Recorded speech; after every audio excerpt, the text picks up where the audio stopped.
Never do this. Every time I see someone do that, I'm like, stop, you're killing it.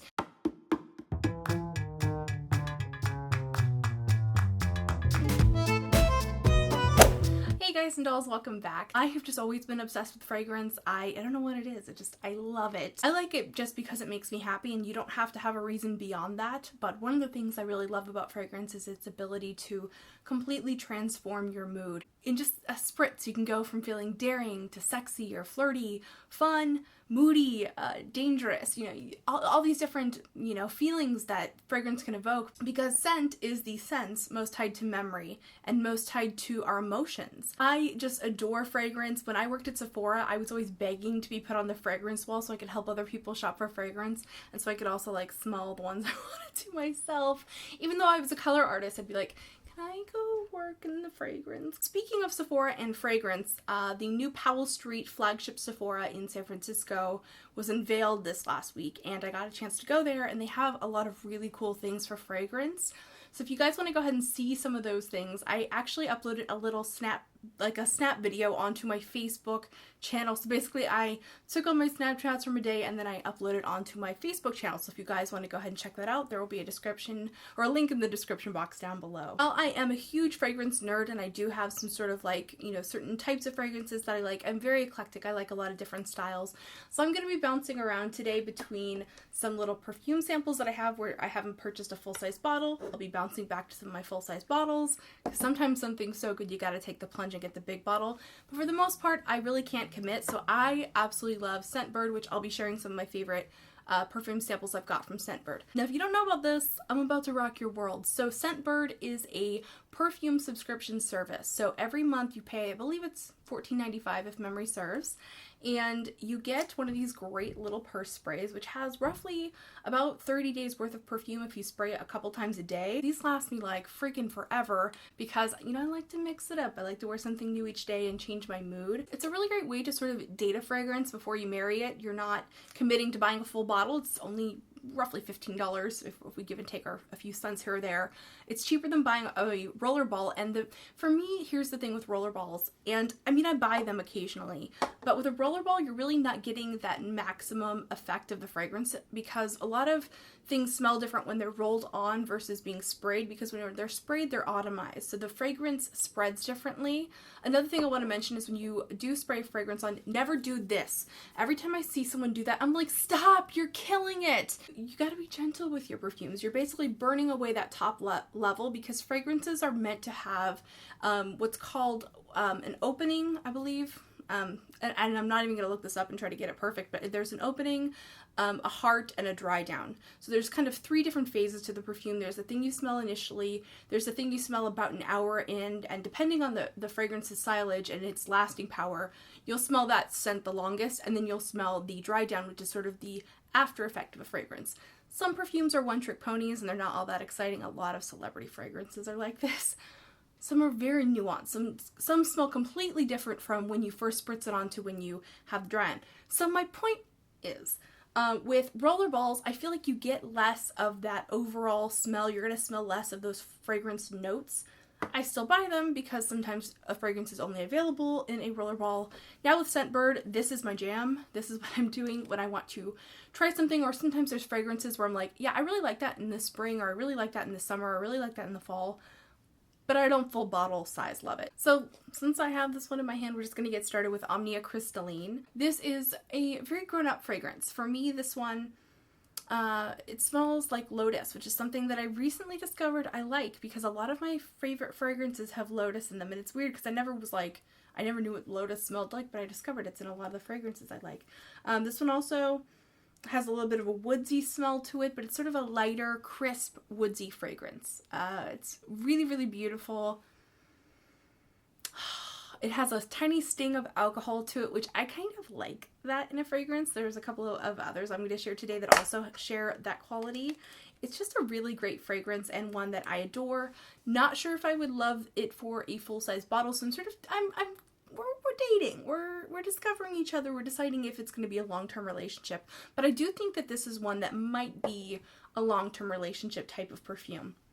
So let me go ahead and talk about one that is a long-term relationship perfume, and that is Love Kills Slowly by Ed Hardy, Christian Auduget, whatever.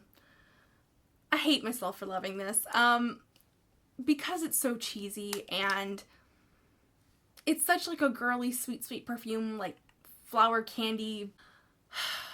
But I love it. I love it. So I actually first discovered this perfume at the Macy's counter, and I was looking for a perfume for my wedding because I wanted to have like a specific scent that I wore on that day, and then whenever I wore it, both me and my husband would be reminded of it. But I got married when I was 22.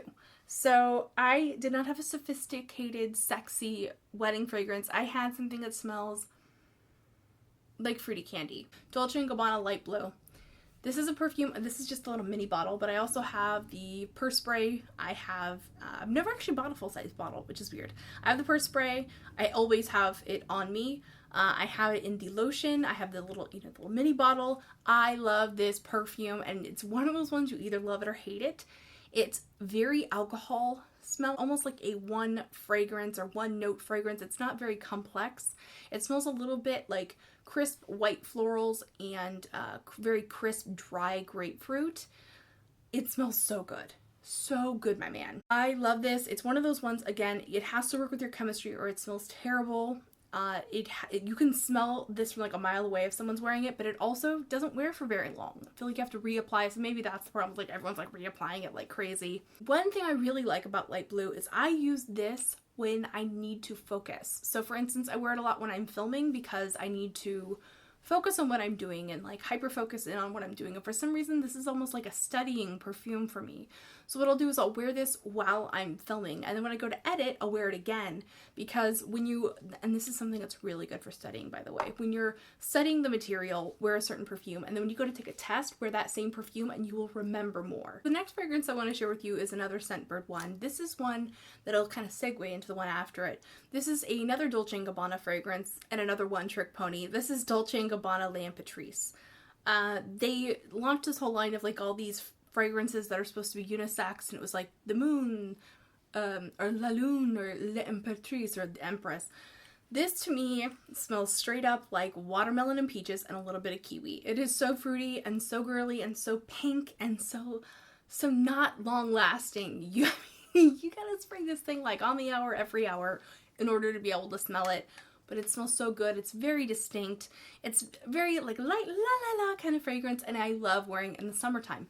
So again, Scentbird's perfect because this time of year, I don't really wear it. So why bother buying a full-size bottle when I'm just not going to use it? I was trolling in Nordstrom, looking at fragrance, like, hey, what's up, fragrance? How you doing? And I actually went there to buy something else, and I ended up picking up this instead. This is Arpege, a Claudia Arpege. It comes sometimes with a different, design on the bottle, but this one has like a little face on it, which I thought was cute. It doesn't matter. It's the same fragrance either way. This smells like the baby child, the love child, if you will, of L'impertrice and Dolce & Gabbana Light Blue. It has those very sweet notes to it, but it also has that crisp bite of alcohol that Dolce & Gabbana Light Blue has. It has, oh, it smells so good. Okay, don't mind me, I'm just having a moment. It's sort of like a sweet, creamy iris, if that makes sense. It smells so freaking good. I could pretty much just do this the rest of the day and just sit here and sniff this. I don't really wear my fragrances, I don't like go for one all the time. I like to sort of mix it up. So they last me a really long time, but I haven't even had this one for a whole year and it's almost half gone. That's anything for an endorsement of how often I use it. There you go. The next fragrance I want to share with you is one from a brand called Harvey Prince. This is kind of a niche perfume company. To me, their fragrances all kind of have a common thread. I'm not really sure exactly what that thing is, because they can smell very different, but I can kind of like, if somebody were to like blind have me smell my fragrances, I'd be like, oh yeah, that's Harvey Prince, This one is such a cool smelling fragrance. It has fruity notes in it, but it's not like a lot of fruity fragrances that I've smelled. The main fragrance notes in this are grapefruit, pomegranate, mango, jasmine, tuberose, ylang ylang, sandalwood. I love this perfume. This is the one downside though. All of the Harvey Prince perfumes come in a rollerball, and here's the gross thing about rollerballs is that if you're wearing any kind of lotion or anything, as you're rolling it on your skin, you're gonna get little bits of your skin or your lotion or whatever in your perfume. And not only is that just kind of gross, but it also, you know, it can change the fragrance of your perfume over time. So this next one is from another niche fragrance company. This is called Replica, and the concept of this brand is they make fragrances that smell like certain specific eras and specific places. So this one is Jazz Club 2013.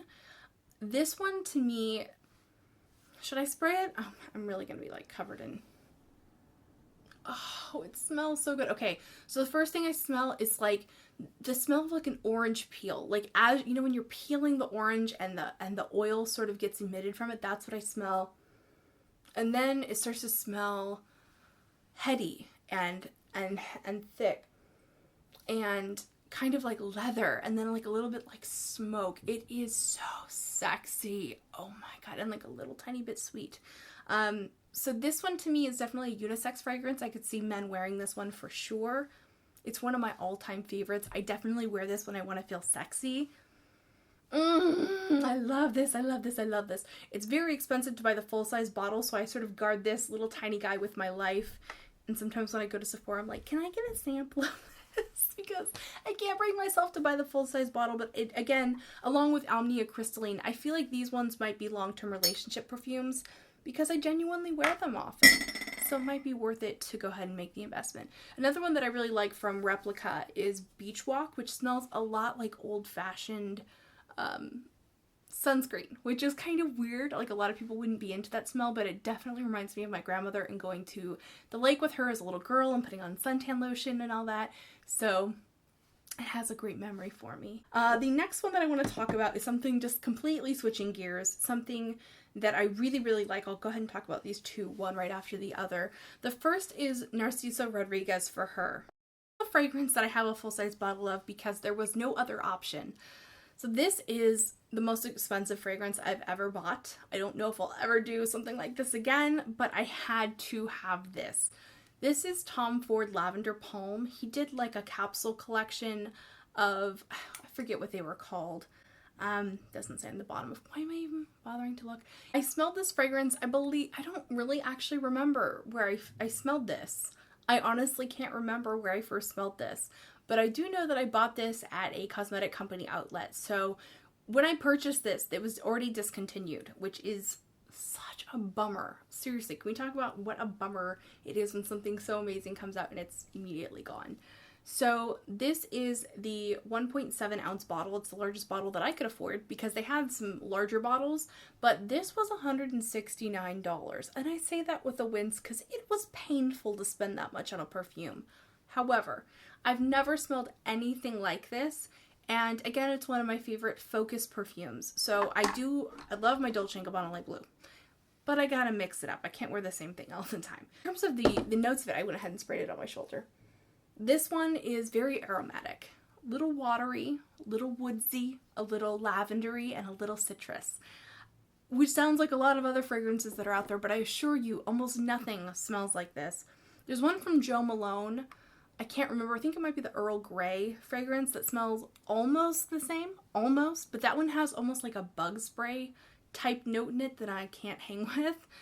This one's my favorite. It is so discontinued. I love this fragrance. I will be devastated when I use it all or if the juice starts to turn, but I love it while I got it. And so I'm not wearing it as sparingly as some of the others because I know I can't get this, which sucks. But on the other hand, I don't want it to go bad on me and then I've wasted all that money. So, you know, I'm definitely getting my money's worth out of it while I can. There's two Narciso Rodriguez for Her. There's one that comes in the pink bottle and the one that comes in the black. The black is my preference. For me, I close it really tight because I don't want it to go bad. Oh my gosh, I love this so much. Okay, where can I put it? Where I can sniff it. I think this one's actually starting to go bad on me. Oh, that's such a disappointment. Yeah, it smells a little funky. It doesn't smell quite like what it smelled like the last time I wore it. This one originally smelled like musky white florals and soap, a very strong soap fragrance for me. That's a bummer that this has gone bad. This is another one I might just have to put on my list for Scentbird. I'm not 100% sure if they have that one. What a bummer. Yeah, that's gone bad. So this next fragrance does not smell identical to Narciso Rodriguez for her, but I feel like the scent that it evokes, or like the feeling it evokes, is very similar. This is definitely the more old-fashioned version of this, which makes sense because this fragrance is 99 years old. So this is Aqua de Parma Colonia. This came out in 1916, so nearly 100 years ago. This fragrance, to me, let's go ahead and give it a spray. Where can I even spray it? And I'm trying to like spray it very sparingly so I don't waste it. Okay, so when it's first sprayed, I smell this like very old-fashioned type of fragrance. It smells almost like old-fashioned soap. It's a very aromatic kind of fragrance, almost like lavender soap, like old-fashioned lavender soap. But as it wears, it also kind of opens up to this citrus smell that is so beautiful. And it's definitely one of those fragrances that has that beautiful dance of, you know, the initial spray, the heart, and the dry down. While I love vintage style, I don't really love a lot of vintage perfumes because I feel like a lot of times they kind of have that old lady smell. I bought a couple of the Givenchy fragrances and I just don't wear them. They're beautiful bottles. They sit over there. Whereas this is a genuinely old, I mean, it's 100 years old, this fragrance. I mean, that's wild that they still sell it. It's still popular. Not wildly popular. I mean, it's not Britney Spears Fantasy or something, but people still buy this.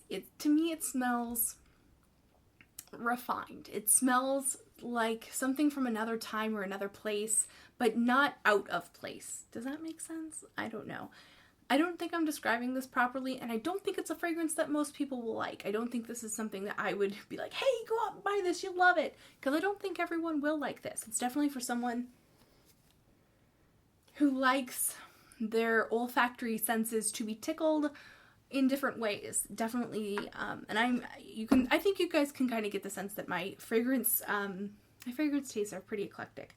So we're gonna shift gears completely and go for something super girly and super fun and super amazing. So this is Harajuku Lovers G. It smells like you put the lime and the coconut and drink them both together. Put the lime and the coconut and drink them both together. Oh my god, it smells so good. I love this perfume. I can't even begin to tell you. First of all, the bottle. We all know I love Gwen Stefani. So that is, you know, a nice little bonus. But I genuinely like the way that this smells. And this is another one where I've almost used it up completely. But I have had this for about 2 or 3 years at this point. So, love the perfume. Definitely girly. Not super complex, but it does dry down to more of a sweet, creamy smell versus being both coconut or lime. It smells so good. It's starting to smell like Sephora in here with like all the different perfumes that I've sprayed, but you know, what are you gonna do? Next fragrance that I want to share with you is one that I have in a roller ball, and again, this is one I wish I had in a sprayer because I think that sprayed, it smells so completely different. And even though this is one of my all-time favorite perfumes, I mean, I've loved this perfume for over 10 years, and I've always had a bottle of it on hand, it still ends up going bad on me. I can't express this to you guys enough. Fragrance does go bad, and when it goes bad, it's not cute. One of the things you can do is you can try to keep your fragrances out of sunlight and away from, you know, extreme weather changes, like you don't want it next to the heater or you don't want it near candles. I see people doing both those things every single day or having them displayed near a window. Dude, you are just begging for your fragrance to go bad. Please stop doing that. Maybe you're lucky. Maybe your juice doesn't go bad, or maybe you use it up before it can go bad. Because I like to mix it up, it always ends up going bad on me. So, well, this is one of my favorites, and I do use up these little roller balls pretty darn fast because this is my husband's favorite fragrance as well. You know, this one that I wish I could have in a small sprayer. But anyway, Calvin Klein Euphoria, the original. Not all the million versions of it that they've come out with them. I don't know why they do this. I don't know why fragrance houses are like, oh, this is great. It's a great seller. Let's make 16 different versions of it. Well, actually, I'm going to take that back because this one, Eclat d'Arpege, is a spin-on an older fragrance. They also waited like decades to do that. They didn't do it like, oh, this is still hot and still selling. Yeah, whatever. So, Euphoria for me is, I still remember the first time I ever smelled it. I was on the bus and I had got a magazine that had, you know, the fragrance strip in it, and I had rubbed it all over myself because I thought, ooh, that smells good, and this is something that's very different from my normal fragrance. I want to say that I was around maybe 18, 19, maybe 20 at the time. And I was like, oh my god, this is one of the best things I've ever smelled. To me, it just smelled woody and heady and almost a little like leather. I don't think leather is one of the notes in it, but that's kind of what it smelled like to me. It smelled very like primal and almost animalistic, but definitely still perfume. Let me put it to you this way.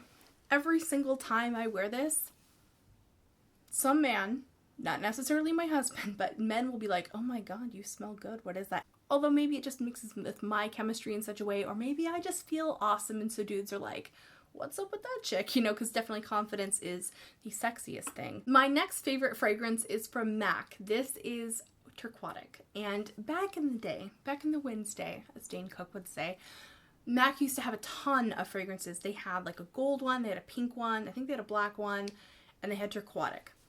As someone who worked at MAC when we sold all those fragrances, I can tell you, this is pretty much the only one we ever sold. Sometimes people bought the pink one and sometimes the gold one, which I can't even remember what they were called.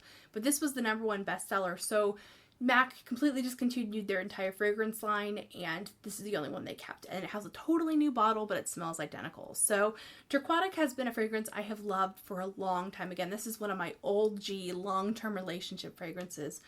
When MAC was going through the whole process of discontinuing the fragrance, even us employees didn't know that they were going to be bringing back Turquoise, so I sort of did a stock up with my MAC employee discount. I was like, buy all the Turquoise. To me, it's like a little sweet walk down memory lane. It reminds me of all the years before I worked at MAC that I wore it. It reminds me of when I worked at MAC, because like we all sprayed this like crazy in the store because we're like, it smells so good. Or like, I'm sweaty, you know, just keeping it real. This one has lush watery notes. I looked online to find out what the official notes were. Notes of lotus, orris root, cedar, and lemon. Those are a recurring theme in my fragrance collection. I definitely like cedar and sandalwood, especially even more now than I used to. Love lemon, and I love lotus. It's so weird. I never knew how much I loved lotus until I like realized that was the thing I liked in all my perfumes. Smells so good. Okay, don't mind me, I'm just huffing my perfume. So I'm going to bounce back to another Scentbird perfume. I'm going to do my current Scentbird subscription that came this month. This month I have Givenchy Hot Couture. This is actually one of my all-time favorite fragrances. It smells amazing, and I pretty much just got it so I could have a little purse spray. Yes, I'm going to be covered in perfume by the end of this. To me, smells like raspberries and champagne. It smells so good and a little old-fashioned. It doesn't smell like a super modern fragrance. It doesn't, like, you know, like a lot of perfumes that have come out in the last 10 years, in my opinion, kind of all start to smell the same. Or like, oh, so-and-so came out with a new perfume, and like when you first spray it, you're like, oh yeah, that smells amazing. I've never smelled anything like this before. And like 20 minutes later, it smells like every perfume we've ever bought. This one to me is genuinely a unique smelling fragrance, and also Givenchy is known for their fragrances. The way that they're constructed, it's really meant to work with your body's chemistry. A lot of the world's most sexy fragrances are Givenchy, so love that, and I really like that the purse spray of it now, because fragrance does go old and my bottle of it has gone bad, and so I had to get rid of it, and it was a very sad moment. So this is Miss Dior, and there's a little bit of a story behind it, and I'll try to keep it really, really short. So originally, this was not called Miss Dior. This used to be called Miss Dior Cherie. Dior used to have a fragrance called Miss Dior that smelled completely different. I have no idea why they did this, but they discontinued the original Miss Dior, and they started calling Miss Dior Cherie Miss Dior. I don't know why. So this is one of those fragrances that, again, it has a million different incarnations. They changed the name. They've just done all this weird stuff with it. They've come out now with Miss Dior Blooming Bouquet, and I'm just, why? Why? This fragrance is really popular. You don't have to, like, keep doing weird stuff with it. But anyway, I like the eau de parfum. I love the bottle, by the way. It has a cute little houndstooth thing on it. You know, you have your cute little bow. Adorable. I die. This perfume to me, it's like a girly take on patchouli. It has a floral scent to it, a little bit musky, but definitely totally girly. I'm gonna go ahead and look and see like what the official notes are. Patchouli, citrus, white floral, spicy. Rose I don't smell, and that's a good thing because I do not like rose fragrances. There's a lot of really good ones out there. I just don't like them. It smells so good, and it smells like pretty much everyone else I know, because like everybody wears this freaking perfume. Issey Miyake L'Eau d'Essai. How I Love Thee. Let me count the ways. This is a fresh, watery, almost creamy, but not quite. It's very watery, this fragrance. And oh my god, I love it so much. I want to like shove it up my nose. I'm not even kidding. I love this perfume. I love it intensely. I love it in a way that's probably not normal. I remember when I first bought this perfume, I mean, I used it as room spray. I was like spraying my pillows with it. I was spraying it on myself. I loved it. My roommates hated it. I hated it. I lived in a place that I had like a ton of roommates and they were like, what is that? Unfortunately, this fragrance gives me a migraine like no other on the planet. I can handle it in small quantities. If I wear it more than one day in a row, I am going to get a migraine. So I do avoid it at all costs, which is why the color of the juice, as they say, the color of the juice has turned to like a darker color because it's no longer good anymore, and it actually doesn't even smell like what it used to smell like. So my final fragrance for today is Marc Jacobs Daisy, and as you can see, I have a full-size bottle of this, but it's not one of my favorites, but it still holds a special place in my heart. Let me explain. To me, it smells like strawberries and violet, and it smells so good, but then about 2 hours later, it just smells like pepper, and it starts setting off my allergies, and I just can't hang with it, which is such a bummer because I love it so much. And one of the reasons why I love it is because Michael got this for me for our 5th dating anniversary 8 years ago. We've been together almost 13 years. And on December 3rd, our dating anniversary, it was the day I uploaded my first YouTube video. So my life was forever changed by uploading that video and becoming a YouTube beauty guru 8 years ago. But it was all sort of linked with this perfume because, I got the perfume that day and everything. It was just kind of like one of those days you remember very vividly. I still like the smell of it. Like when I smell it on other people, I'm like, oh my god, Daisy, it smells so good on you, but it smells terrible on me, and the allergies setting off. It's just not okay. So now that my room smells like a Sephora, I have to take the shirt off because it has way too much perfume on it. But it was fun to kind of re-spritz things and smell them and be able, oh, that's where Jazz Club is. Oh, it smells so good. Okay, I'm done. I hope you're having a great day. Thank you guys so much for watching my perfume collection / perfume favorites video. I would love to know what your perfume favorites are. Are there certain perfume families do you like? Do you like it sweet and creamy? Do you like it tasty? Do you like it floral? Do you like it spicy? Or you like me and you like to mix it up a little bit? Let me know in the comment section down below. Check out Scentbird. This is like my favorite thing. I wish I had thought of this as a business. As someone who likes to mix it up with their fragrance, I can't believe I never thought of doing this as a business. So anyway, I hope you're having a great day and I'll see you in my next video. Remember to be vintage or tacky. Just be your own kind of beautiful. See you, bye.